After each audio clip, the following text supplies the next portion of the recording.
Bom, pessoal, entrando agora na parte final da aula, nós vamos falar de substância fundamental, que são as glicoproteínas multiadesivas, glicosaminoglicanas e proteoglicanas. Vamos começar primeiro com os glicosaminoglicanos e os proteoglicanos, tá? A substância fundamental é uma mistura complexa hidratada, ou seja, toda vez que você falar em substância fundamental, você lembra que ela vai agregar muita água, muito fluido, tá? De moléculas glicosaminoglicanas, o símbolo em inglês é GAG, tá?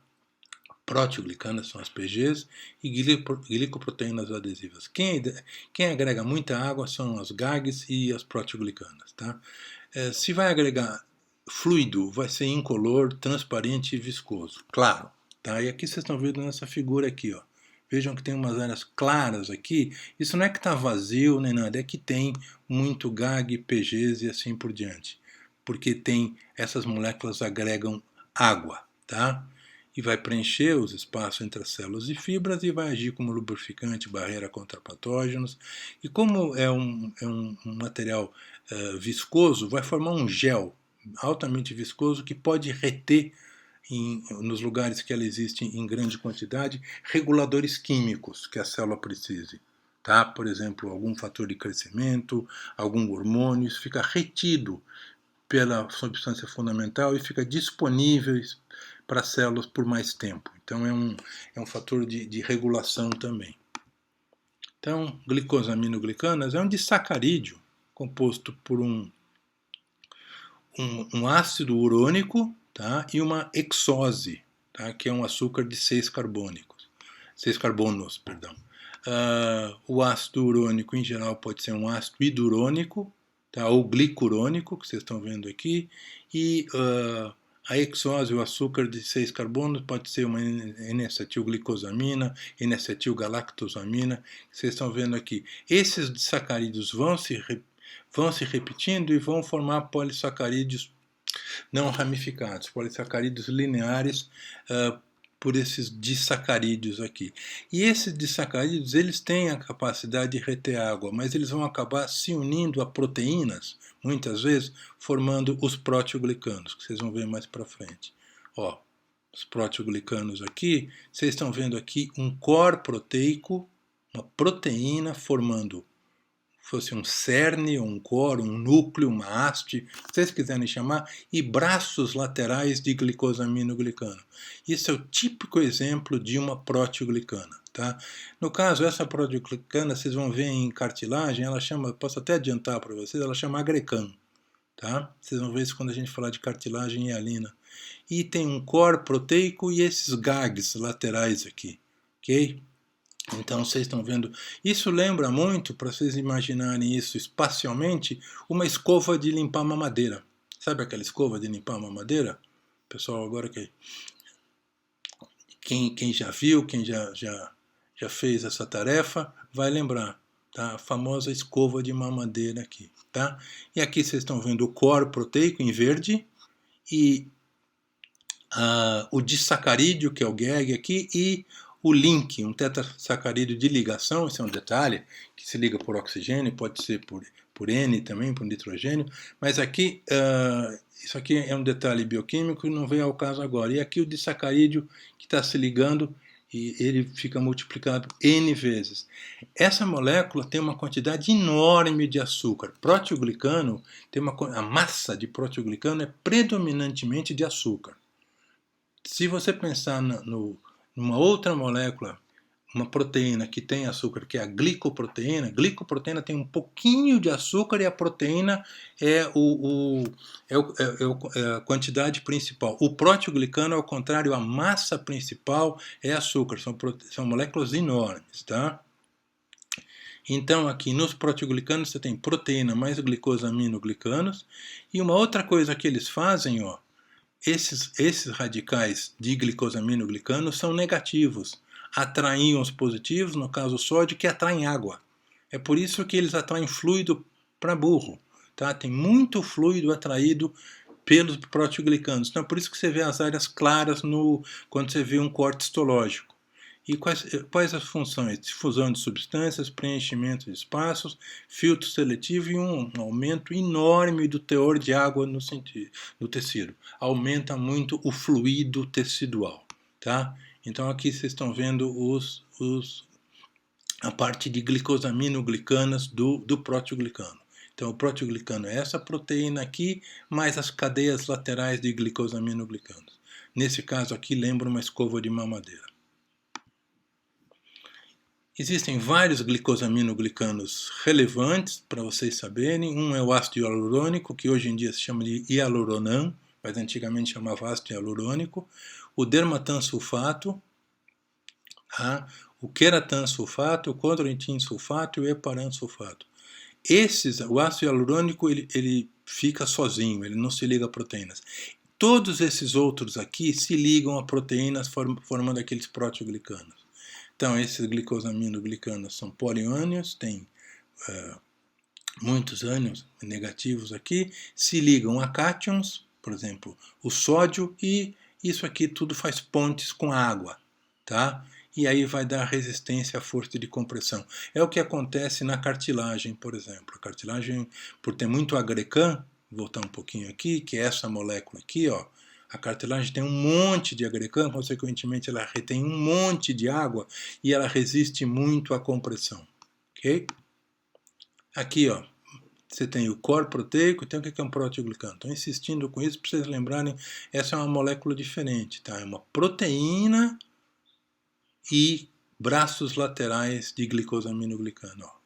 Olha o formato, a configuração, tipo escova de mamadeira. Tá? Os braços laterais de GAGs e o core proteico. Essa aqui é o agrecan. Tá? Vejam, 95% do peso é carboidrato. Moléculas enormes. Ok? Tudo bem? Então vamos lembrar disso. Agora vamos ver as glicoproteínas múltiplas. Ó, glicoproteína, diferente de proteoglicano, a glicoproteína é uma proteína que tem um pouquinho de açúcar. 1 ou 2 resíduos. O proteoglicano tem 95% do peso de açúcar. Deu para entender isso, gente? Tá? E a glicoproteína pode ter qualquer açúcar. O proteoglicano tem os GAGs, que é aqueles glicosaminoglicanos que a gente mostrou. Dermatansulfato, queratansulfato e assim por diante. Tá? Glicoproteínas adesivas são adesivas, claro, né? Se elas não fossem adesivas, não teriam esse nome. Tem uma parte proteica e tem açúcares não ramificados aqui. Vejam, uma proteína enorme aqui, tá? E um açúcar menor aqui. Diferente, portanto, da proteoglicano. Tem duas aqui importantes. Uma é a fibronectina, que está no conjuntivo. Ela é muito adesiva, é a proteína mais adesiva que existe, é uma verdadeira cola, gente. Ela liga na célula, liga em outras moléculas, liga no colágeno, ela faz pontes com todas as moléculas, com células e faz toda essa interação. Muito usada para migração celular, tá? E a laminina é a principal proteína da lâmina basal. E, entre outras coisas, ela faz ligar o tecido epitelial ao conjuntivo. Então, laminina vem de lâmina basal. Então, o que tem na lâmina basal? Tem laminina e tem colágeno 4. Lembra disso? Aquele colágeno em rede que eu falei para vocês? Essa aqui, vendo os diagramas, a fibronectina, que é um dímero. Vejam, em vermelho, ligação com o heparansulfato, tá? que é um proteoglicano. Ligação com a célula, tá? Ligação com o colágeno. Você se liga com tudo. As fibronectinas são muito adesivas. Tá? E aqui a laminina, que é essa molécula em cruz. Ela tem esse aspecto cruciforme, tá? Formados por cadeia alfa, beta e gama, diferentes classificações, e essa é a laminina que faz parte da lâmina basal. Então aqui, para vocês terem uma ideia, é um fibroblasto migrando em fibronectina, só para vocês verem o efeito da fibronectina nesse filminho aqui. Vocês estão vendo esse material fibrilar aqui, tá? Isso aqui é contraste de fase, tipo de microscopia que você consegue ver a célula viva, isso aqui é uma célula em cultura, isso aqui é fibronectina, tá? E vocês estão vendo uma célula aqui, outra aqui, um outro fibroblasto aqui, um outro fibroblasto aqui, um outro aqui. E vocês vão ver essa célula se mover muito rapidamente. Vamos tocar isso aqui, olha lá. Aí, ó. Vão se movendo rapidamente, ó. Tá vendo? A célula se desloca de um lado para o outro. Tem célula que você mal consegue ver aqui, tá? Ok? Então, essa é uma migração sob fibronektina. Eu coloquei em loop para vocês irem acompanhando em detalhe, tá bom?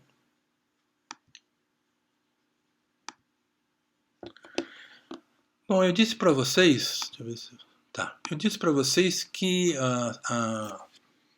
a matriz interage com as células também. As proteínas da matriz, os proteoglicanos, interagem com as células. Por exemplo, no caso de laminina e fibronectina, assim como o colágeno também, existem receptores celulares que reconhecem, que se ligam a essas moléculas.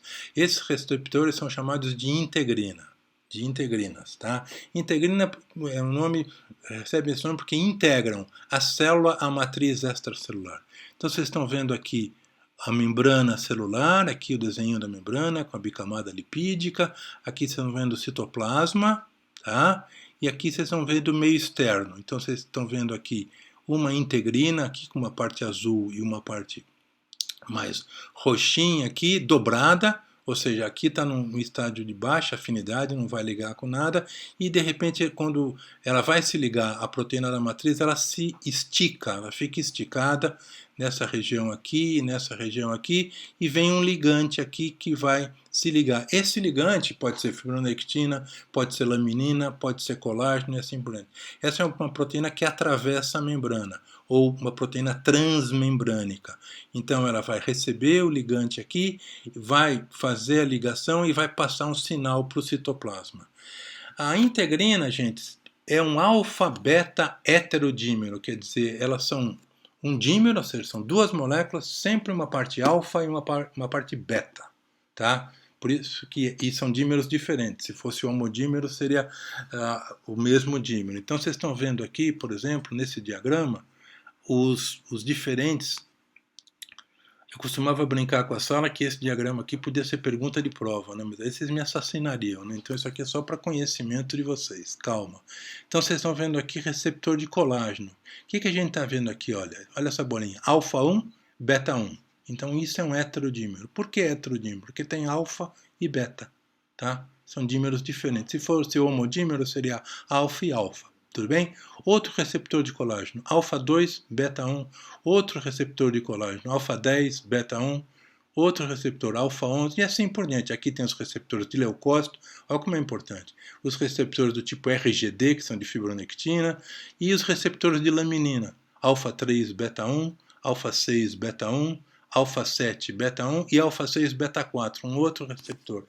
Vocês estão vendo, pela importância de beta 1, que se você suspeitar de algum receptor, de alguma molécula que você não sabe qual é, que você suspeita que é uma integrina, você pode começar a estudar beta 1, né? Porque ela se liga com vários parceiros aqui em diversas situações, né? Então, só para lembrar para vocês que a integrina é um heterodímero alfa e beta. Então aqui, ó, tem a região alfa, tem um alfa aqui, tá vendo? Ó? Alfa e beta. É sempre assim. Nunca é alfa e alfa. É sempre alfa alguma coisa, alfa 1 com beta 1, alfa 5 com beta 1. Esse foi o primeiro, a primeira integrina descoberta, né? Foi um trabalho do Roslat, do Richard Hines e assim por diante, tá? Alfa 5, beta 1. Então, lembrando sempre, são receptores de várias moléculas da matriz. Aqui estão receptores de laminina e fibronectina, mas também são de colágeno, receptores de outras moléculas da matriz. Então, relembrando que elas ficam numa configuração dobrada, de baixa afinidade, e quando ela quer se ligar com a matriz extracelular, ela estica, ela abre, tá? E aqui tem o ligante. Aqui poderia ser colágeno, poderia ser laminina, fibronectina e assim por diante, tá? E relembrando a lâmina basal, que é essa lâminazinha que a gente não vê no HE, isso aqui é uma coloração especial. Aqui eu corei para eu usei uma técnica chamada imunohistoquímica para detectar a laminina, que vocês estão vendo a lâmina basal aqui. Essa rede aqui, a lâmina basal é a matriz extracelular que tem entre o epitélio e o conjuntivo. Então a gente pode dizer que o epitélio tem matriz extracelular. A gente só não pode dizer que dá para ver no HE, porque lâmina basal não se vê no HE. O que a gente vê é a camada basal que está aqui, né, que são as células que ficam na base do epitélio estratificado.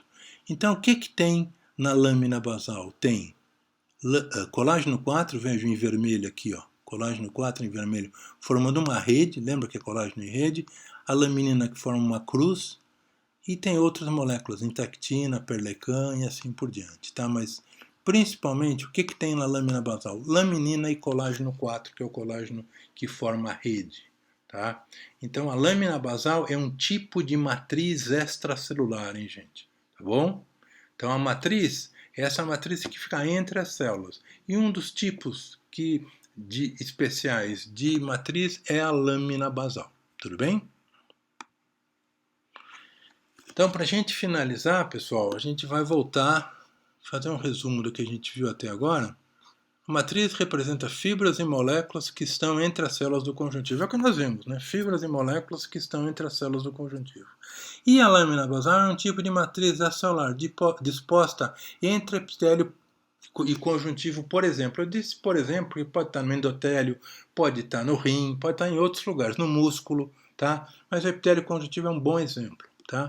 Composição dela: colágenos e elastina, que a gente viu, são proteínas estruturais, proteoglicanas e glicosaminoglicanas, que retêm água, formam um fluido que aparece na substância fundamental, e glicoproteínas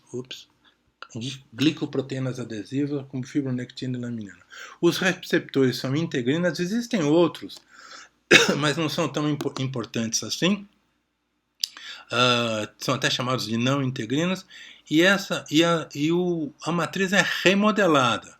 Se for o colágeno, é colagenase. Na verdade, o nome certo para essas enzimas é metaloproteinase da matriz, ou MMP. Nós não vamos falar muito delas, vamos só citar para vocês ficarem informados. Metaloproteinase da matriz é uma enzima, uma proteinase que digere a matriz e que tem metal no sítio catalítico, o zinco, no caso de... Desculpe. Então, conforme o arranjo de fibras e células, você tem o tecido conjuntivo propriamente dito, pode ser frouxo ou denso, como eu já falei, ó, tecido conjuntivo frouxo com muitas células, tá? Poucas fibras, o tecido conjuntivo denso, que pode ser modelado ou não modelado. Esse denso tem muitas fibras colágenas, mas elas estão em arranjos, não tem um arranjo particular, tem uma fibra para cá, uma outra para cá, uma outra para cá. Esse é o denso não modelado. O modelado é o do tendão. Então, o tecido conjuntivo frouxo, o que ele tem? Maior número de células, menor quantidade de matriz, muito vascularizado, preenche espaços, por exemplo, e suporta o tecido epitelial. O conjuntivo denso tem um menor número de células, maior quantidade de matriz e é resistente às trações. No caso aqui, é tração dirigida em todos os lados. No caso do tecido conjuntivo denso modelado, é tração numa direção só, que dá o aspecto do tendão. Tá bom? Então, esse aqui é o conjuntivo, toda a classificação do conjuntivo, conforme está nos livros. Tecido conjuntivo propriamente dito, frouxo, denso. O denso divide em modelado e não modelado. Tecido conjuntivo de propriedades especiais. O adiposo, a gente vai mostrar, é o tecido de reter gorduras, que tem gordura, a gente já mostrou as células para vocês. Tecido elástico mostramos, fibrose elástica hoje. Tecido de reticular já mostramos. Tecido do mucosa é o tecido conjuntivo da polpa, ok? E da polpa dentária, que é um tecido conjuntivo jovem, rico em células e com pouquíssimas fibras. Vocês vão ver isso no segundo semestre, quando vocês tiverem polpa dentária. Tecido conjuntivo de suporte, que eu vou falar em seguida, nas próximas aulas, que é o tecido cartilaginoso e o tecido ósseo. Então, no próximo a gente apaga isso e a gente vai ficar com isso aqui por enquanto. Tecido conjuntivo propriamente dito, frouxo, denso. O denso pode ser modelado e não modelado. Então, tecido conjuntivo frouxo, rico em células, tá? Poucas fibras aqui, uma riqueza grande em células. O tecido conjuntivo denso não modelado, você vê aqui, tem menos células, tem mais fibras, mas as fibras têm elas se arranjam para diversos lugares. Essas daqui vêm para cá, essa aqui vem para cá, essa outra vem aqui para cima e assim por diante. Então, você não tem um arranjo particular. E quando você tem um arranjo particular em paralelo na direção, por exemplo, quando é o tendão, está se dirigindo entre o osso e o músculo, tá? Na direção das forças de tração, né? Esse é o tecido conjuntivo propriamente dito denso modelado. Vejam o arranjo paralelo tanto das células quanto das fibras. Esse é o tendão, tá? Vejam aqui, tecido conjuntivo, todo empacotado em paralelo, aqui arranjado em paralelo. Imagine que de um lado aqui tem tecido muscular e de outro lado tem tecido ósseo, por exemplo, tá bom? E ele fica arranjado nessas forças de tração. Aí ele tem que se compactar de uma maneira somente para poder resistir às forças que estão acontecendo.